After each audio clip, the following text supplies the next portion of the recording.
ఎన్ని దిష్టిలు తీసినా కానీ మళ్ళీ ఓడిపోతుంది కదరా నాయన. అరే కనీసం ఈ పాప కన్నా న్యాయం చేయండిరా, కనీసం ఈమె కొన్న డబ్బుల కన్నా న్యాయం చేయండిరా నాయన. ఎంత దారుణంగా ఓడిపోతున్నారంటే 300 లోడింగ్ అని కనీసం పోటీ ఇవ్వలేకపోతున్నారు. మరీ దారుణంగా ఎస్ఆర్హెచ్ ఫ్యాన్స్కు మాత్రం మీరందరూ కలిసి నిరాశపరుస్తున్నారు. ఏమో ఊహించుకున్నారు కానీ కనీసం పోటీ కూడా ఇవ్వలేకపోతున్నారా నాయన. పిల్ల చూడండి ఒకసారి పాపం ఏ విధంగా కొట్టుమిట్లాడుతుందో, గిలగిల కొట్టుకుంటుందో గ్రౌండ్లో.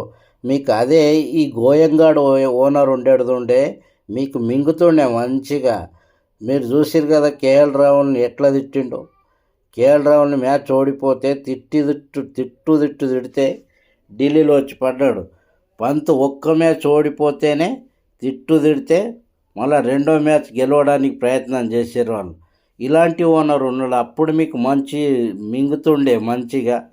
పాపం కనీసం ఏమే రియాక్షన్ చూడండి, ఎంత దారుణంగా ఓడిపోతున్నారు. పోటీ ఇస్తలేరు, 300 లోడింగ్ అంటున్నారు. కనీసము అంటే మీరు కొట్లాడితే సింహంతో, లేకుంటే ఈగకు కూడా ఉచ్చబోసుకునే పరిస్థితి మీద వచ్చింది ఇప్పుడు. ఎస్ఆర్హెచ్ ఫ్యాన్స్ మాత్రం చాలా నిరాశలో ఉన్నారు. చాలామంది ఎదురు చూసిర్రు హైదరాబాద్ మ్యాచ్ ఎప్పుడెప్పుడు జరుగుతుందా. ఎందుకంటే అంత భయానక బ్యాటింగ్ ఆర్డర్ ఉంది కాబట్టి హైదరాబాద్ మ్యాచ్ ఎప్పుడెప్పుడు జరుగుతుందా అని ప్రపంచం మొత్తం ఎదురు చూసేటట్టు చేసింది. కానీ రాను మాత్రము ఎంత దారుణ పేలవమైన ప్రదర్శన అంటే అరే గిదా హైదరాబాద్ టీం అనే పరిస్థితికి తీసుకొచ్చారు. చాలా నిరాశలో ఉన్నారు.